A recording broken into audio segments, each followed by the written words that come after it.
ওরে আমার বেটি রে, ওরে আমার বেটি রে, যারা ব্যাচেলিয়র ইয়ং মেয়ে রয়েছেন তাদেরকে আমি বেটি বলছি। তোমার আব্বা বয়ান করছে, একবার মন দিয়ে শোনো।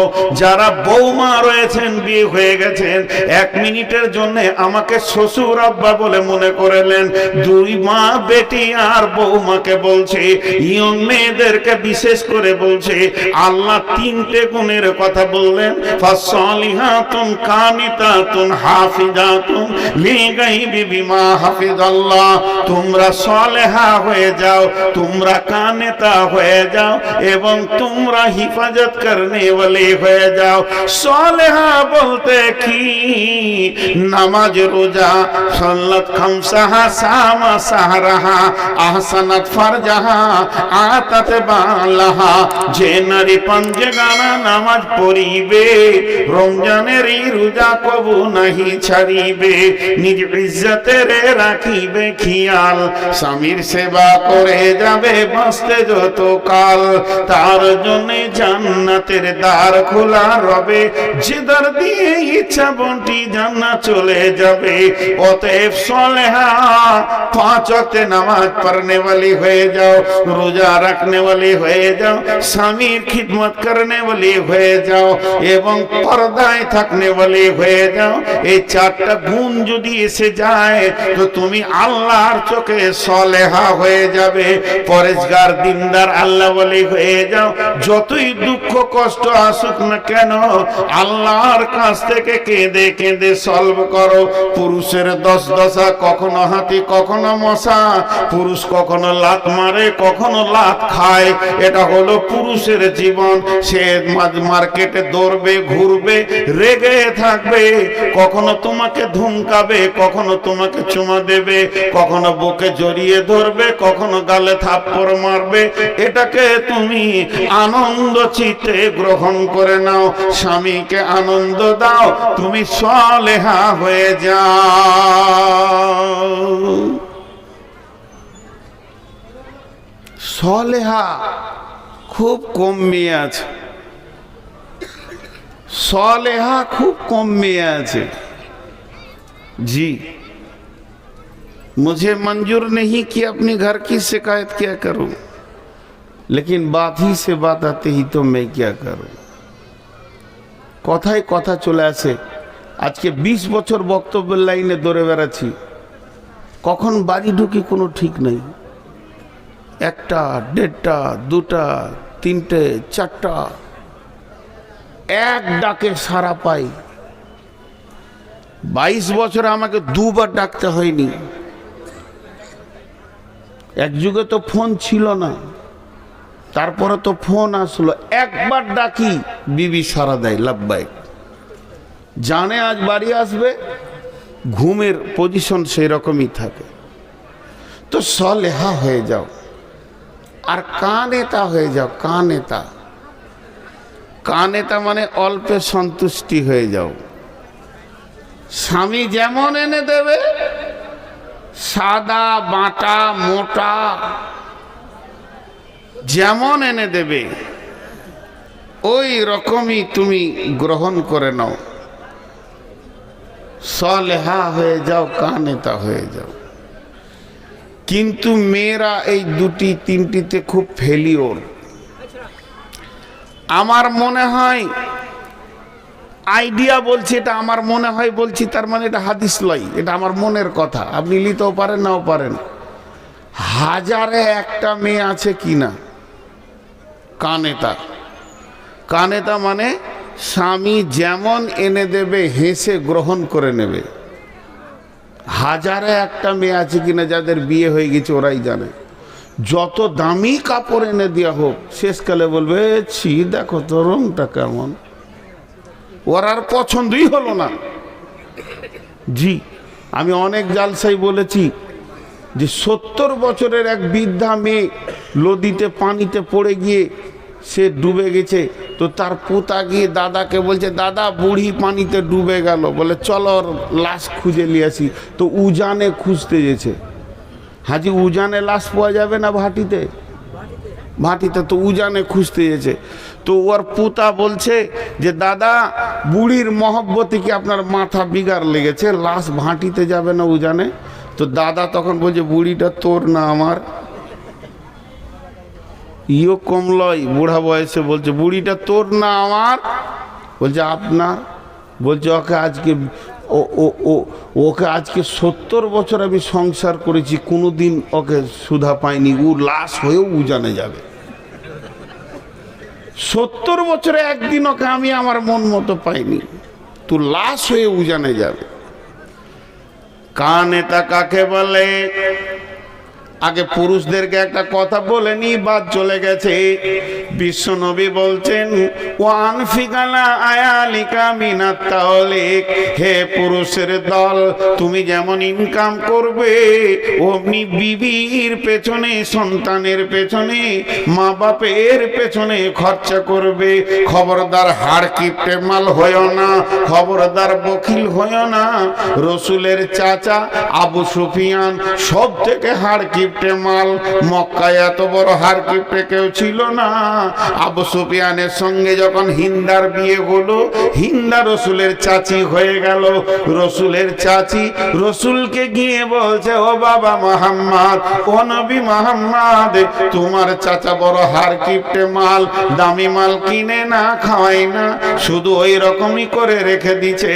তো চাচাকে বোঝানোর কোন রাস্তা আছে কি? তখন বলছে চাচি জি, হাড় কিপটেদের কোনো ওষুধ নাই, ওদের একটাই ওষুধ, তুমি চুরি করে করে মাল কিনে কিনে খাও।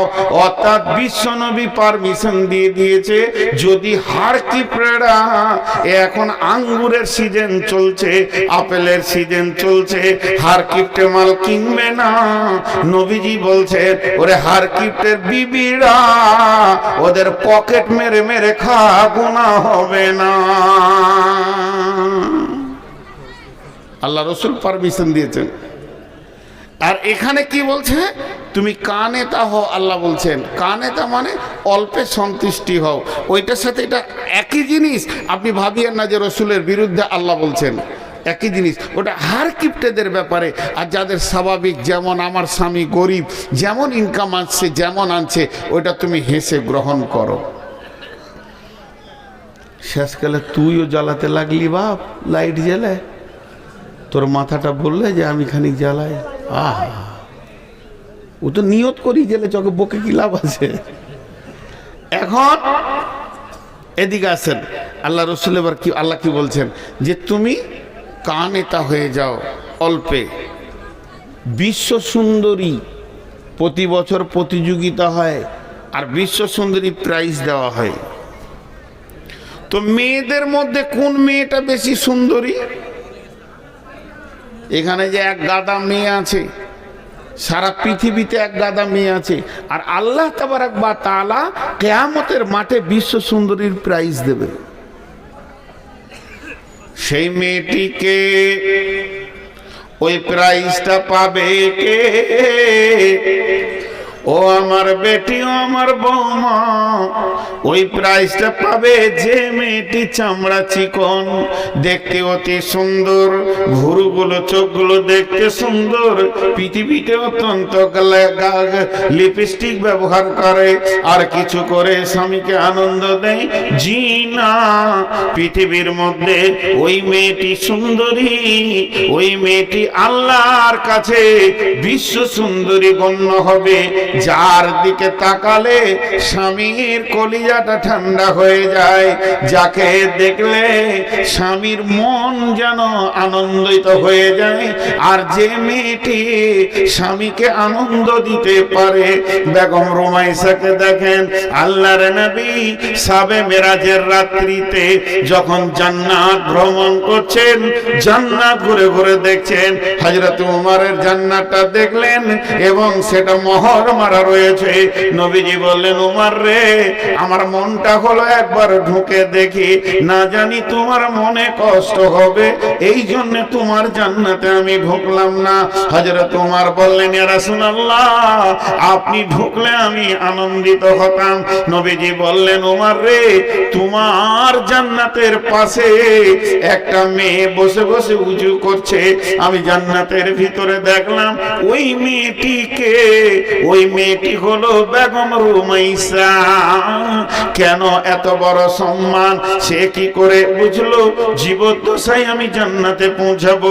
রাসূল তাকে দেখলেন, বেলালের পায়ের শব্দ পেলেন, বেলাল মদিনায় হাঁটছে, পায়ের শব্দ জান্নাতে পেলেন। এগুলো কি আমল ছিল তাদের? তারা কিভাবে এগুলো পৌঁছেছে? আল্লাহ তাবারাক ওয়া তাআলার দিলকে তারা ঠান্ডা করেছে। কানে তা হয়ে যাও, অল্পে সন্তুষ্ট হয়ে যাও। বেগম রুমাইসার আমল বলতে গেলে অনেক লম্বা হবে, শর্টে একটা কথাই বলে দিই, মরা ছেলেকে ঢেকে রেখে স্বামীকে আনন্দ দিয়েছে। স্বামী আনন্দ হয়েছে, স্বামী তৃপ্তি পেয়েছে, স্বামী গোসল করেছে। এরপরে স্বামীকে বলছে, স্বামী আমার, কেউ যদি কোনো জিনিস দেয় সেটা নিতে হয় কি হয় না? বলে হ্যাঁ নিতে হয়। আবার যদি ফেরত চায় বলে দিয়ে দিতে হয়। তখন বললেন যে আমাদেরকে আল্লাহ একটা সন্তান দিয়েছিলেন, সন্তানটা আমি পেয়েছি, আপনি পেয়েছেন, আবার আল্লাহ ফেরত নিয়ে নিয়েছেন। ও বেগম রুমাইসা, ও আমার মা, আমার বোন, সে কেমন ছিল যে জান্নাতের ভিতরে রাসূল তাকে দেখলেন। অতএব বন্ধু, ও আমার মা, অল্পে সন্তুষ্ট হতে হবে, স্বামীকে আনন্দের জগতে পৌঁছাতে হবে।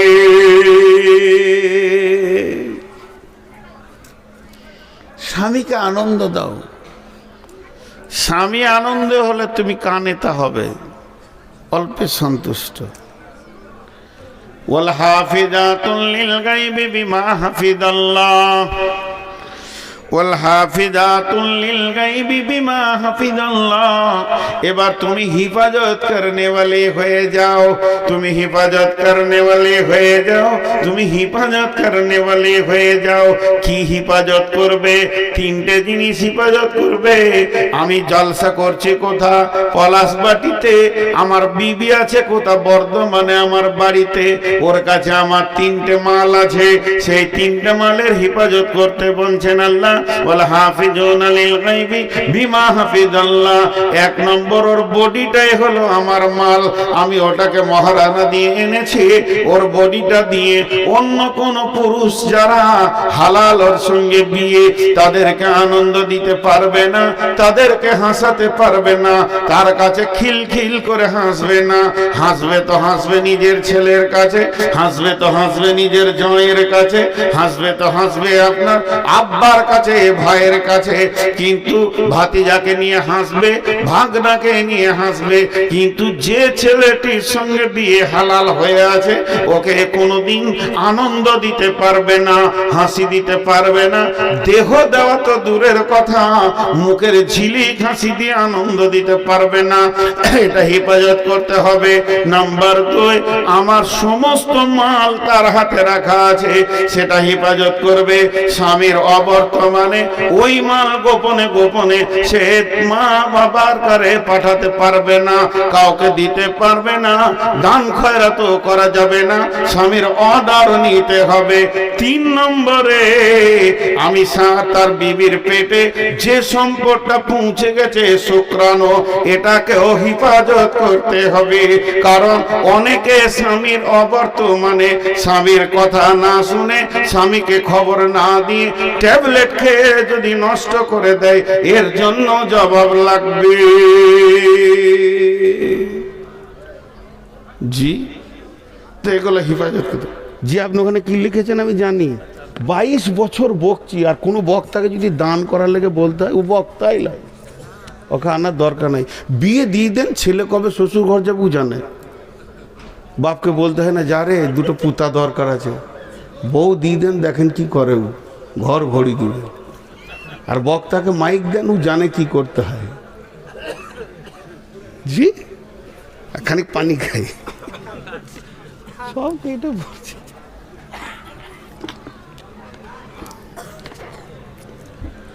তো স্বামী স্ত্রী দাম্পত্যর অনেক কথা বললাম, কিন্তু একটা মজার কথা দেখেছেন, 3 ধরনের দাম্পত্য আছে, 3 ধরনের।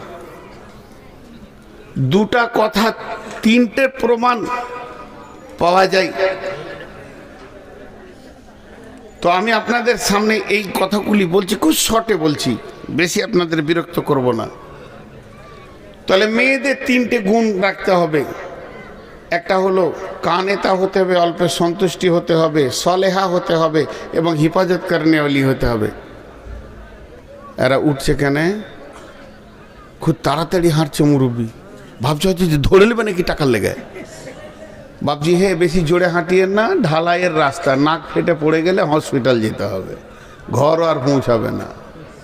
হ্যাঁ, আর যে টাকাটা এখানে দিতেন ওটা হাসপাতালে দিয়ে দিবেন। খবরদার, আল্লাহর সঙ্গে কেউ ধোঁকাবাজি করিয়েন না। তো দাম্পত্য দেখেন কেমন, মেয়েটাও বদমাস, ছেলেটাও বদমাস, সংসার টিকবে? জোরে বলেন, টিকবে? ও হিসাবটাই আল্লাহ কোরআনে আনেনি। মেয়েটা ভালো, ছেলেটা খারাপ, তাতেও সংসার টিকবে না, এই হিসাবটা আল্লাহ কোরআনে এনেছেন। ছেলে ভালো, মেয়ে খারাপ, তাদেরও ইতিহাস পৃথিবীতে থাকবে না, সেটাও কোরআনে বলেছেন। যেমন বিসমিল্লাহির রহমানির রহিম, ওয়া দারাবাল্লাহু মাসালান লিল্লাযীনা কাফারু ইমরাআতা নূহি ওয়া ইমরাআতা লূতিন কানাতা তাহতা আবদাইনি মিন ইবাদিনা সালিহাইনি ফাখানাতাহুমা ফালাম ইউগনিয়া আনহুমা মিনাল্লাহি শাইআ ওয়া কিলা দুখুলান নারা মা'আদ দাখিলিন। লম্বা কথা, ছোট করে বলে দিই। নূহ আলাইহিস সালামের বিবি, লূত আলাইহিস সালামের বিবি বেঈমান ছিল, বেঈমান ছিল। এদের দাম্পত্য টিকলো না, এদের ইতিহাস ওই পর্যন্তই শেষ। আবার নবীর বিবি, আল্লাহ বলছে তোদের কপাল কত ভালো, নবীর মতো যুবক তোদেরকে দিয়েছিলাম, বুঝলি না। পক্ষান্তরে চলেন, ও দারাবাল্লাহু মাসালাল লিল্লাযীনা আমানু ইমরাআতা ফিরআউনা ইদ ক্বালাত রাব্বি ইবনি লি ইনদাকা বাইতান ফিল জান্নাতি ওয়া নাজ্জিনি মিন ফিরআউনা ওয়া আমালিহি ওয়া নাজ্জিনি মিনাল কওমিয যালিমিন। ফিরআউনের বিবি আসিয়া, ছেলেটা খারাপ, মেয়েটা ভালো, টিকলো না, ইতিহাস শেষ হয়ে গেল ওই পর্যন্তই। দুজনাই ভালো,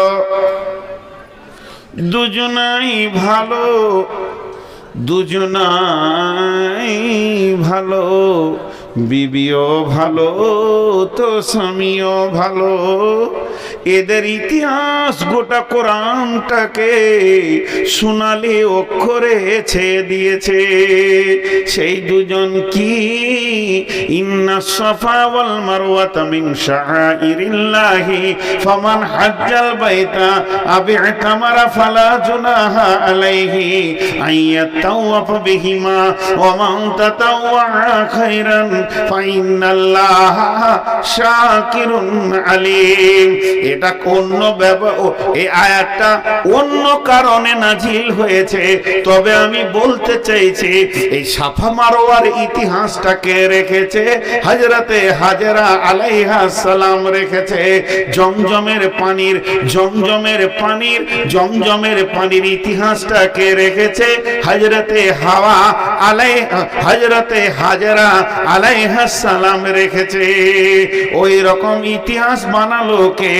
ওয়াত্তাখাযু মিন মাকামি ইব্রাহিম মুসাল্লা, কাবার মাঝে ইব্রাহিমের জায়গা এসেছে। ইব্রাহিম যেমন স্বামী, হাজারা তেমনি বিবি। ইব্রাহিম যেমন স্বামী, ইব্রাহিম গোটা কাবাতে, গোটা মক্কাতে, মিনাতে, মুজদালিফায় ইতিহাসে পরিপূর্ণ করে দিয়েছে। কদমে কদমে ইব্রাহিমকে পাওয়া যাবে। শেষ নবীর আমরা উম্মত, আমরা ইব্রাহিমের উম্মত নয়, আমরা শেষ নবীর উম্মত, আখির নবীর উম্মত। আমার আল্লাহ ইব্রাহিমের ওপরে কত সন্তুষ্ট হয়েছে।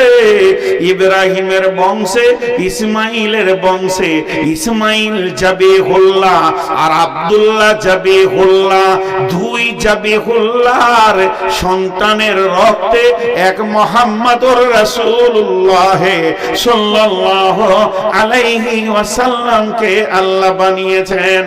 তাহলে ইতিহাস আজও থেকে গেছে। ইব্রাহিমের রক্ত মিল্লাতে ইব্রাহিম রসুলে মুহাম্মদ পর্যন্ত পৌঁছেছে। শুধু তাই নয়, আজও নামাজের সালাতের ভিতরে ইব্রাহিমকে দরুদ না দেওয়া পর্যন্ত, সালাত ও সালাম না দেওয়া পর্যন্ত উম্মতে মুহাম্মাদে সালাম ফিরতে পারে না।